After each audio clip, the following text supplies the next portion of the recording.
This is Jim Fetzer in Madison, Wisconsin, with Dave Scorpio from the exotic land of Ecuador and Carl Herman from San Ramon, California.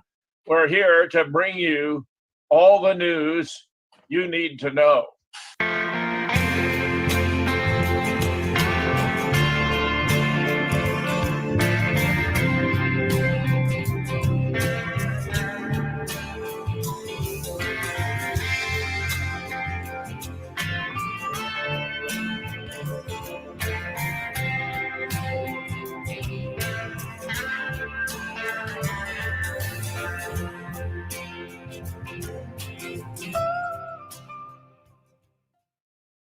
And today we begin with some stories that are making gigantic headlines, but which the mainstream is doing its best to suppress.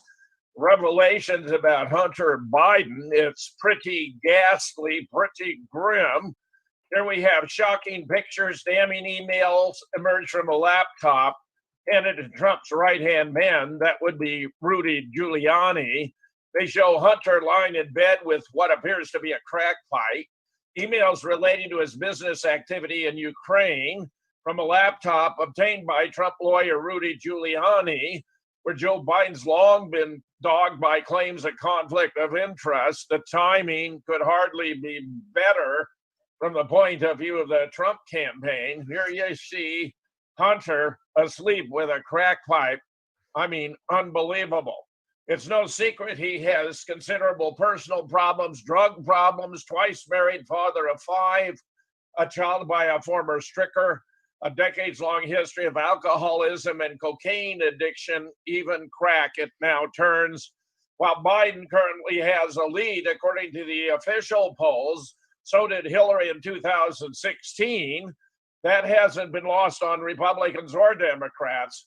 According to the New York Post, which revealed the story, the emails show Hunter introduced his father, then the vice president, to a senior executive at Burisma, the Ukrainian energy company, where it's very obvious to anyone looking into the matter that Hunter was given a cushy job there because of access to his father, not because of any competence or qualification with regard to the area.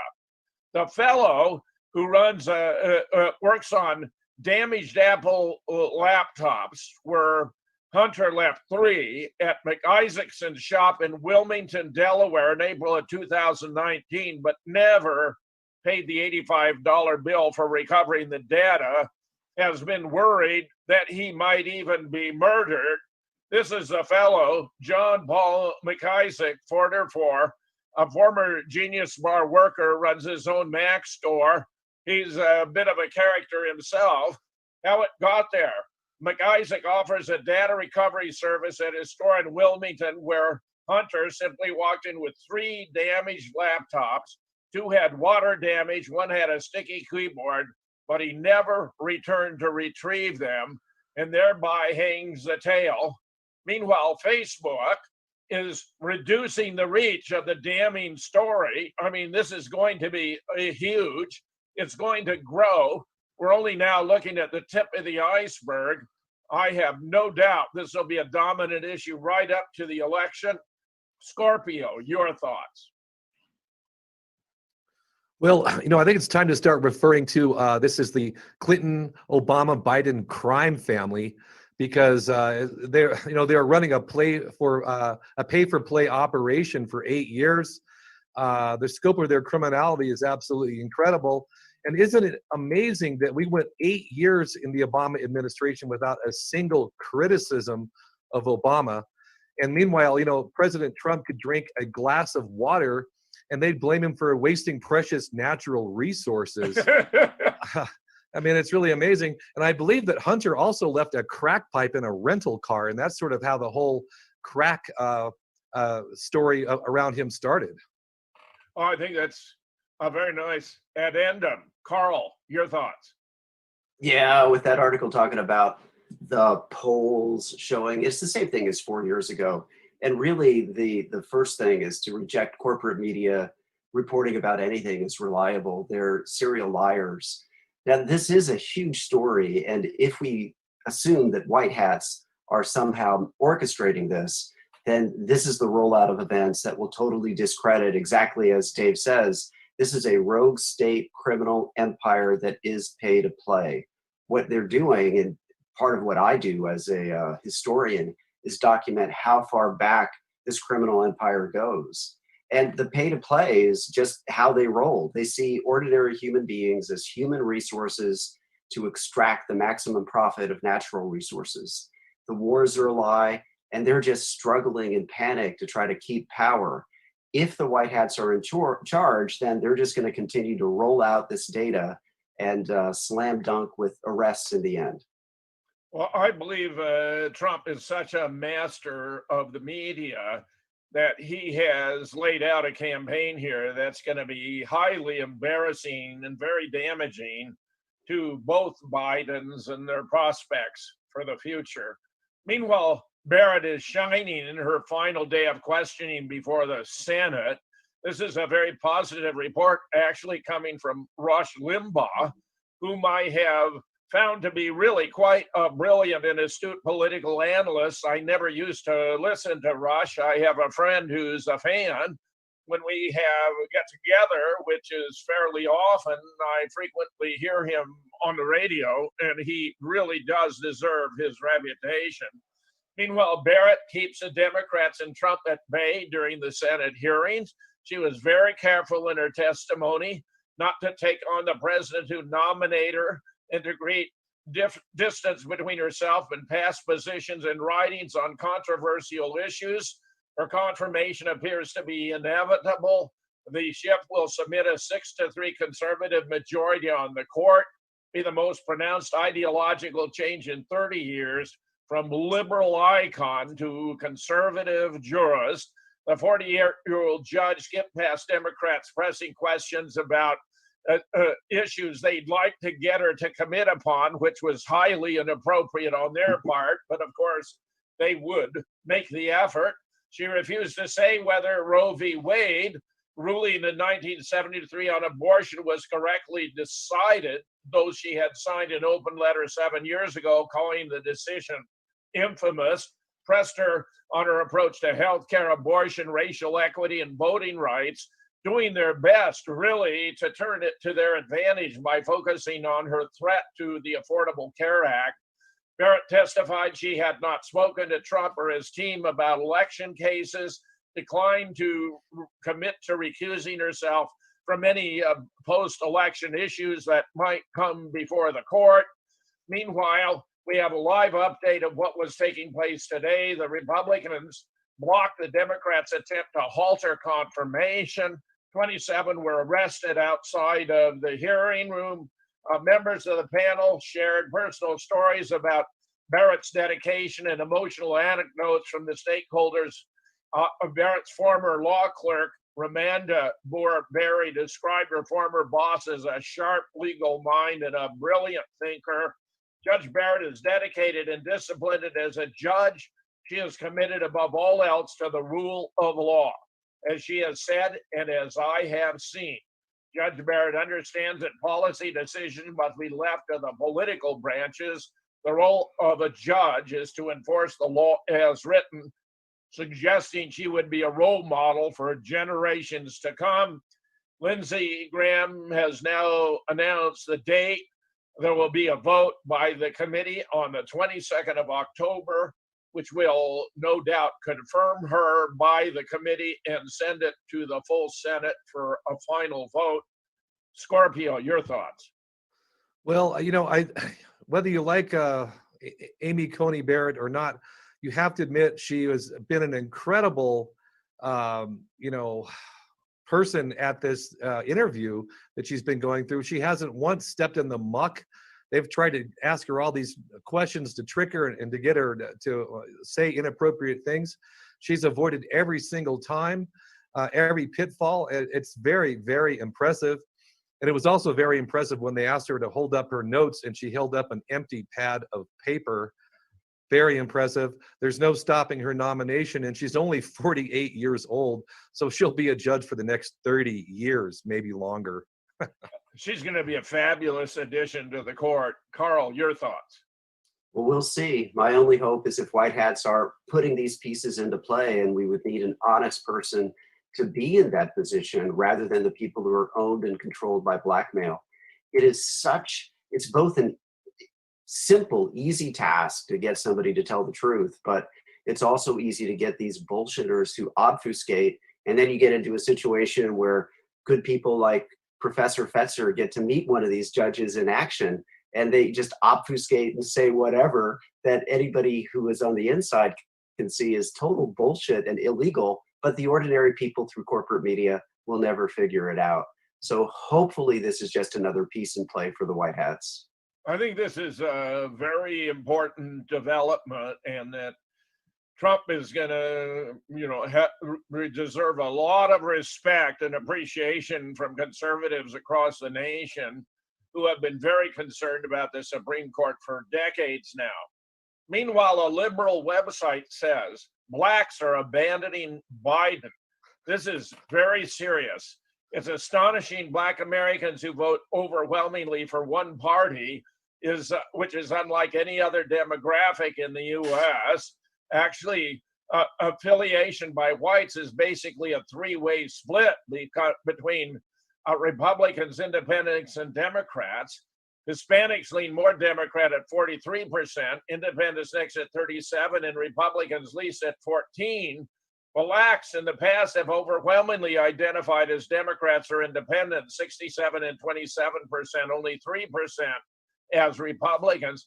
That appears to be changing. I honestly believe it's going to change on a much more significant scale than they perceive to be the case right now. We've had polling come from Rasmussen as long ago as December, suggesting as many as 40% of Black likely voters could support Trump. Meanwhile, Britt Hume exposes Biden's Achilles heel, that he could lose his election because of his senility. I don't think this is a secret, and yet practically no one is discussing it publicly. Even Chris Wallace protected Biden during the first debate when he refused to answer questions, but Britt Hume believes it's his Achilles heel. People begin to say, wait a minute, we really can't have this guy in the White House.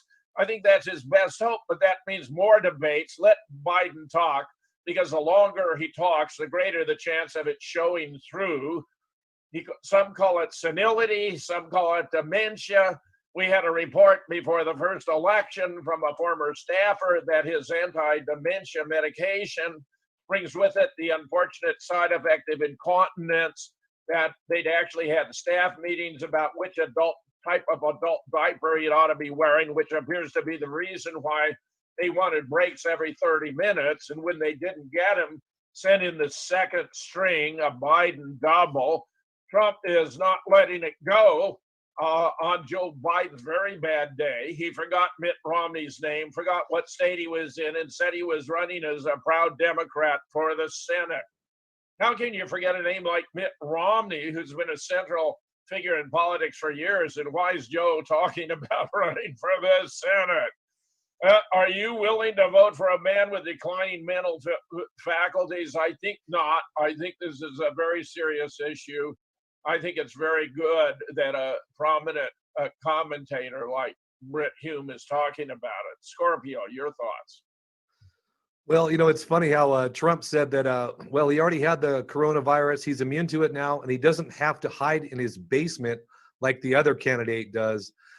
So that was a great troll on Trump's part. And because, Biden can't draw a crowd to save his life. And, as you mentioned, the performance by Chris Wallace at the debate was absolutely shameful. I've never seen anything so biased in my life, pathetic. And, really, Biden is running on he's promising a mask mandate nationwide, inside and outside. That's not going to be a very popular thing amongst blacks or whites. And he's saying he's going to trust the science and will shut down society again if necessary. Again, not a very popular stance for any normal person, no matter what their race might be. And I think they're only, what I'm seeing is he's a very weak candidate, but they're figuring, look, we pulled off a fake pandemic. We can pull off a fake election with a fake candidate. And that's their strategy right now. Their only path to victory is through cheating. I think you got it right. Carl, your thoughts? High hopes and high risk.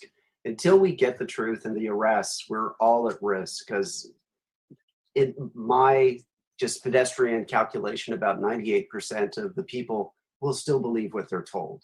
So if white hats are beginning to humiliate the Biden family in this pay to play through continued leaks of the deals with China, of the deals with Ukraine, and then finally end this thing with arrests, because Biden is unelectable. And the Democrats know this. If you take a look at the Biden rallies, they are so unenthused and they're in the tens. So maybe this is just an orchestrated humiliation of these criminals before dunking on them. I hope so. I'm sure ready. Well, that's a pretty fascinating thought. Today, coincidentally, would have been the occasion of the second debate until the debate committee decided to go virtual. That would have been all in favor of Biden, who would have had advisors whispering in his ear. He would have had teleprompters, the whole bit. Trump properly judged it wasn't worth the time and effort. But get this, the debate moderator named Scully had been exposed by email showing he was consulting with a never-Trumper about how best to put Trump in an embarrassing position. When it was exposed, he claimed he'd been hacked, that he wasn't responsible. Well, now we have just learned before going on the air, he's admitted the truth that it actually happened. He wasn't hacked and he's been fired. But this is just revealing of the corruption. You got a Chris Wallace on the one hand who's defending Biden. You got this guy Scully on the other who is clearly going to try to trash Trump. That's pretty bad as I see it. But it's the way the commission has been playing the game. We'll be right back. As I mentioned already, this New York Post article is going to be huge. Here we have a report from Twitter that they're going to suppress it. I want to be clear, this story is eligible to be fact-checked. Well, this is Facebook's third-party fact-checking partners, meaning, of course, they'll just call them in, and if it's true, but they don't like it, they'll declare it to be false.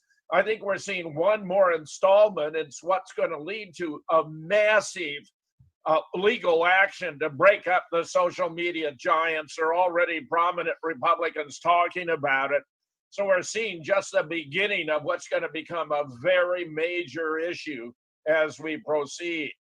Meanwhile, even who, the World Health Organization now says lockdowns are a bad idea. As we enter the nearly 9-month mark of the coronavirus pandemic, which would have been enough to bring to full term a conception that began in the beginning, and more efforts of the disease or how we've handled it, leading experts believe we've done it wrong, including the World Health Organization, which many consider the leading health expert for the entire world.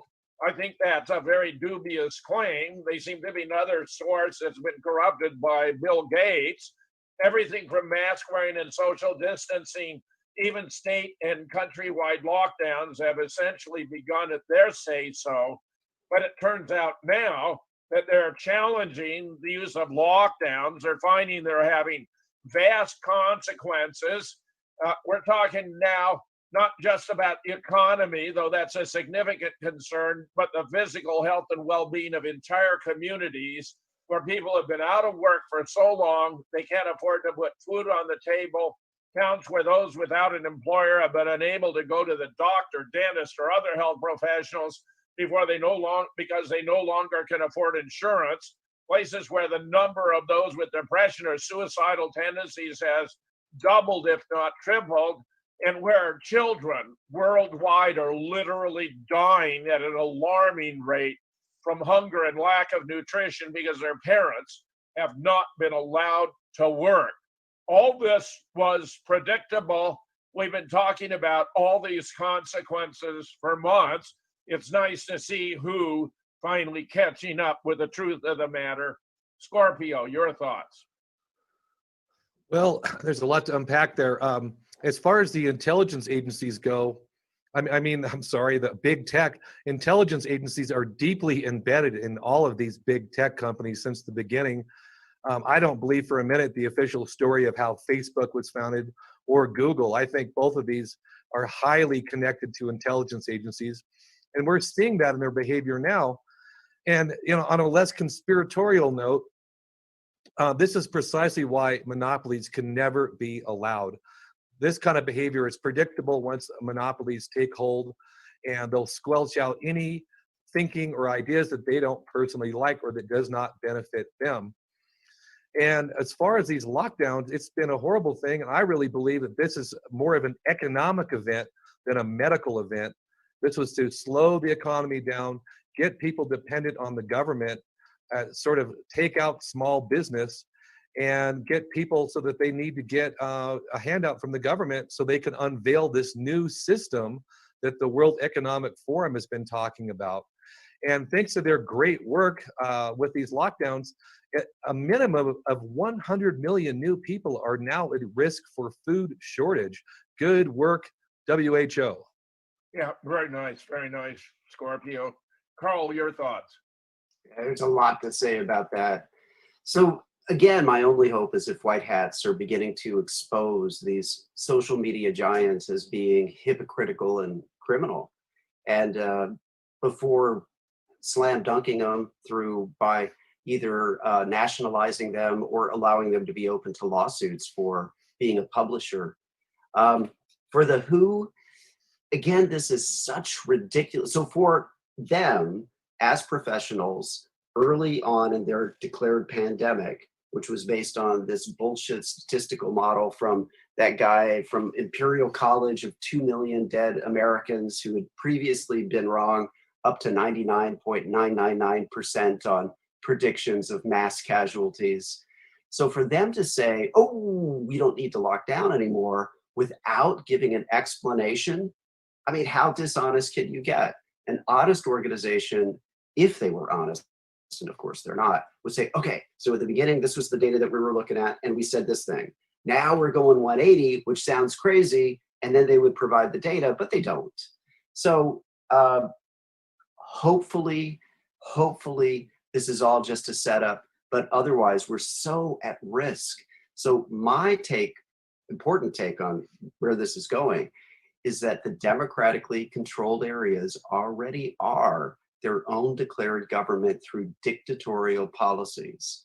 And they want the non-essentials to be desperate, and they're hoping to whip them up into frenzies where some of them might accept payment to riot.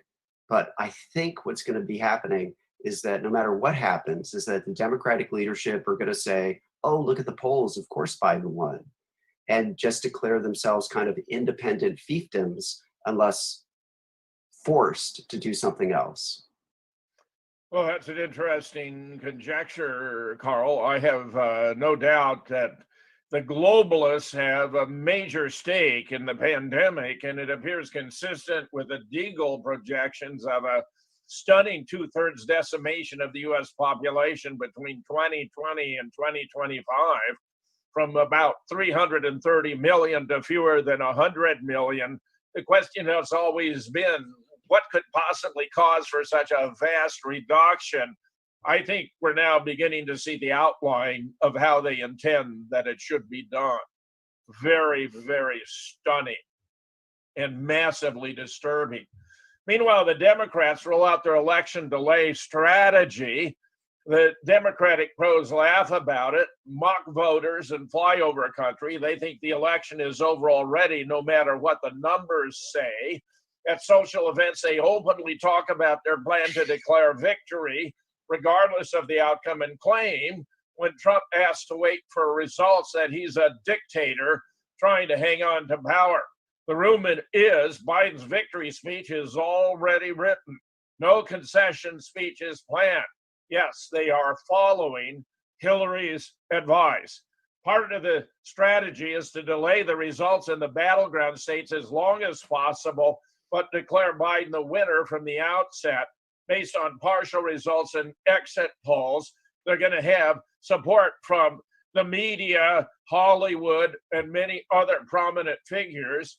Keeping with this Democrat misinformation operation, Governor Gretchen Whitmer of Michigan said the election results will not be fully counted by Election Day, that it may take quite a while to happen, where I would suggest the Democrats may try to fill in the gaps when they see where they might be short a few votes. They'll manage to get them into the system. Perhaps she has an unintentional point. The deadline is there of the 3rd of November, so there can be time for a peaceful transition of power under a democratic system. Since the Democrats are undemocratic, only want to seize raw power by any means, they'd naturally be against deadlines, giving them less time to trick or treat. A week, a month, 2 months, whatever Gretchen deems correct to follow the strategy and get it right, remember? Will the strategy be successful? Hard to say. Will other Republicans and the president people be able to stand up to the tremendous pressure to cave, even if he wins the election? Watch Republicans in Congress. If they start to fold, it could signal the beginning of the end. Meanwhile, Democrats scramble to secure votes. The 2020 election just 3 weeks away.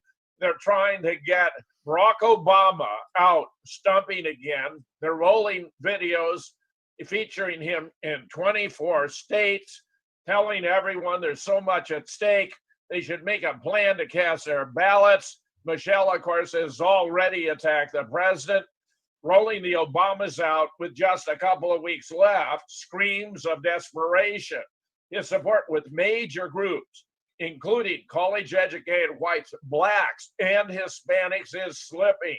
To try to pull people back in, he's appealing to the former president and first lady. The problem with that is when voters elected Trump, they sent a clear message they were rejecting the previous administration's policy. Why would they want to go backwards now? A very nice point. Scorpio, your thoughts? Well, we've seen the template for this where the Democrats just sort of hold back the election results until they can keep adding votes and counting votes until they win. They've done that in several states during the 2016 elections. So we'll see. I think they're just planning on having, massive, let's say, riots and mostly peaceful protests. If they don't win, I think that's already baked in the cake. They're going to call Trump a dictator. He's refusing to leave office and all this garbage. So we're going to be in for a wild ride with this election, no question about it.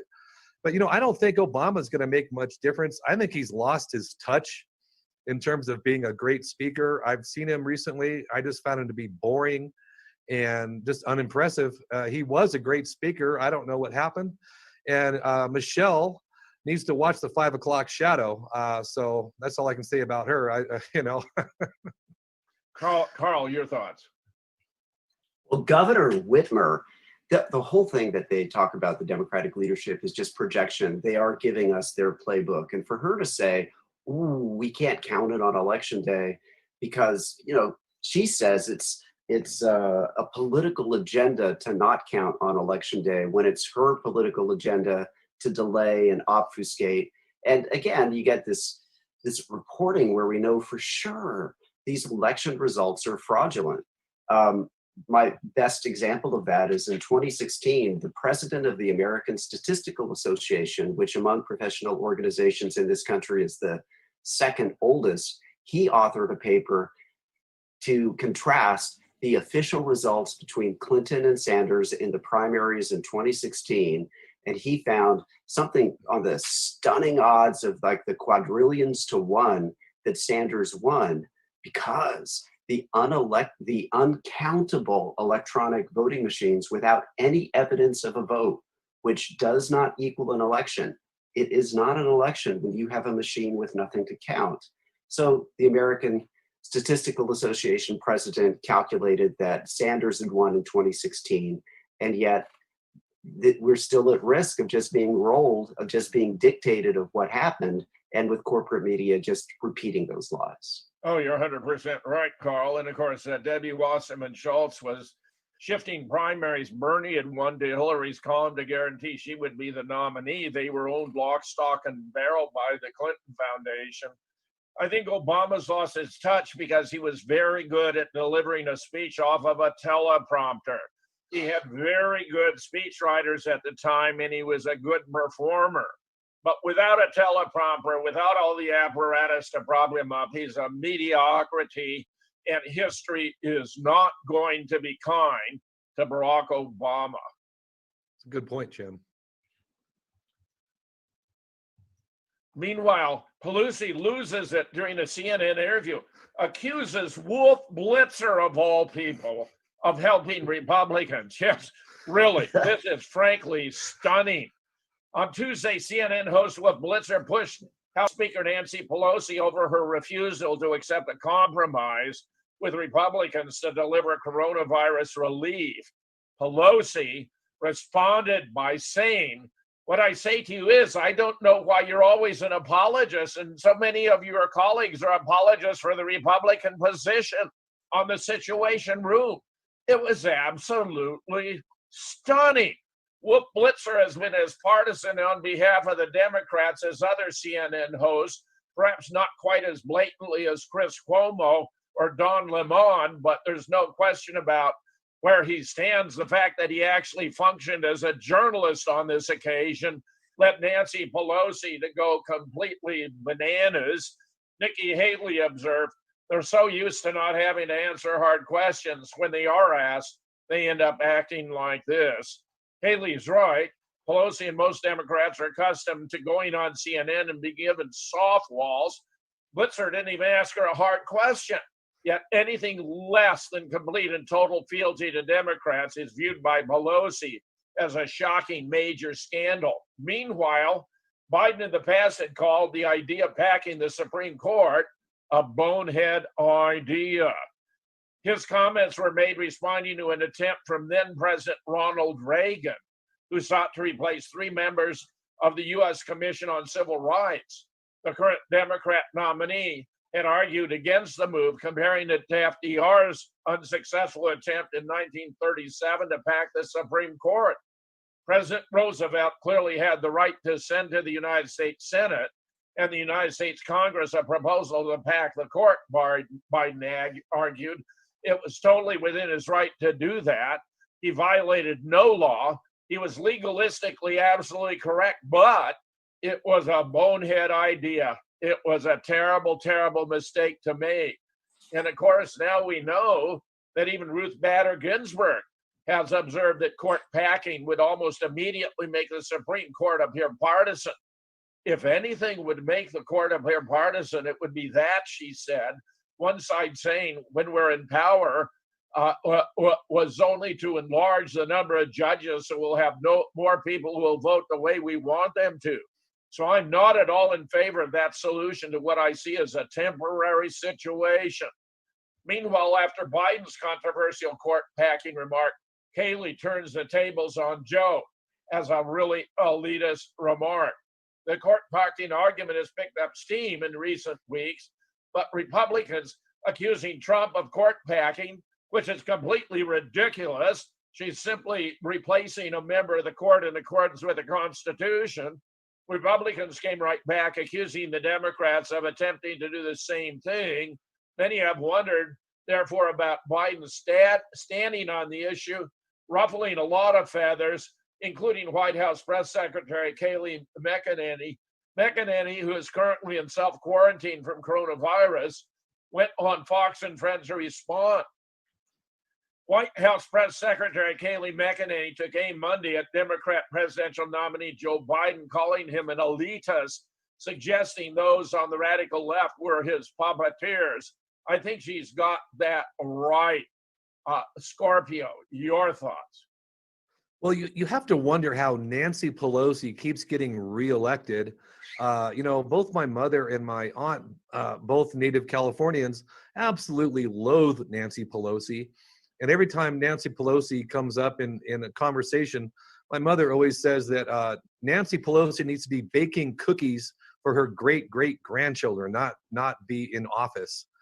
And, seeing her behavior on that interview with Wolf Blitzer, who, like you said, threw her a softball, she acted like a queen that, the plebe dared to ask a question to the queen, and she completely lost it. The woman is totally out of touch. And, she even she was on NPR, and she accused the commentator of parroting Republican talking points on NPR of all places. I mean, give me a break. And as far as Biden saying that, they're packing the court, it's unconstitutional. Isn't it amazing that nobody in the mainstream media even corrected his obvious error? Again, just showing the absolute bias, the one-sided bias of the mainstream media. It's really quite incredible. It is. It is. Some of us conjecture that Nancy Pelosi is suffering from Kuru, which is a disease derived from cannibalism, as a part of a satanic cult where Hillary Clinton, John Podesta, and others of their ilk are deeply involved in pedophilia as an element of Pizzagate, which, of course, is the American franchise of the international pedogate phenomenon. Carl, your thoughts? Yeah, all people need to do is look up John and Tony Podesta artwork and take a look at what they consider to be art. So I found this, the Wolf Blitzer thing fascinating. And either Nancy is feeling the pressure and the panic, or part of what I think is maybe there is, if the White Hats are in control, if when Trump went into office, they really did have everything, and then cut deals with these Black Hats to orchestrate a show while these children were being rescued. Now, that's a big statement and a whole lot of burden of proof for facts that I'm not going to provide for that. But I found the interchange where Blitzer, he actually stood up for himself a little bit and pushed, not as much as an honest news person would, but he pushed just a little bit. And then you have this obfuscation of that, of course, the Democrats want to pack the Supreme Court. And then for Biden to use that term, it's like the WHO. They want people to be intentionally confused so that they give up. Hopefully this is their last play. And if enough of us continue to stand for the truth and expose them as these ridiculous, parasitical, psychopathic liars, maybe we can just win and have them be put out of power. Carl, I have seen some evidence that they actually were rescuing children who'd been kidnapped for the purpose of sexual abuse and child sacrifice, both on the East Coast and on the West. Of course, this has been a theme of QAnon, and I think that it appears to me to be well-founded, at the very least in this instance. I believe Trump has been very incensed and alarmed by this kind of activity, just as Richard Nixon was absolutely stupefied when he discovered the existence of snuff films and gave directions that it should be never occur again, and it was dealt with in the most severe form possible following his instructions. A fascinating but widely unknown aspect of the Nixon presidency. Meanwhile, we want to hear from you. Send us fan mail, pro or con, to liveneedtoknow@gmail.com, liveneedtoknow@gmail.com.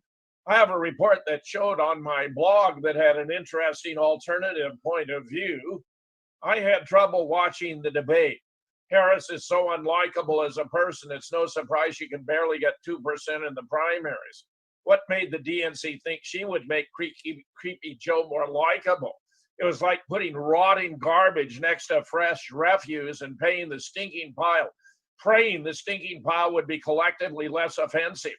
After watching Mike Pence at the RNC, I found myself liking Pence more than I ever expected to. I felt like Trump was signaling he was dumping Pence for 2020. The weird thing that happened at George Bush Sr.'s memorial service, where Trump did not even acknowledge Pence, that was weird. Why would Trump not even recognize and say, "Hey, buddy," to his second banana? Now I think Trump and Pence have played a mind game, making us think Pence had committed a cardinal sin and was about to be replaced. Mike Pence is a serious individual. He actually turns out to be the perfect successor to Trump, far more substantive than I knew, because I've heard so little from and about him.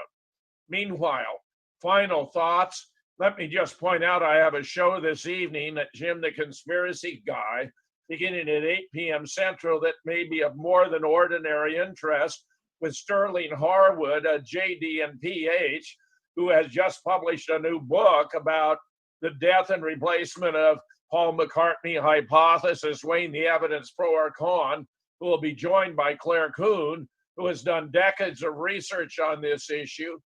Meanwhile, your final thoughts, Scorpio.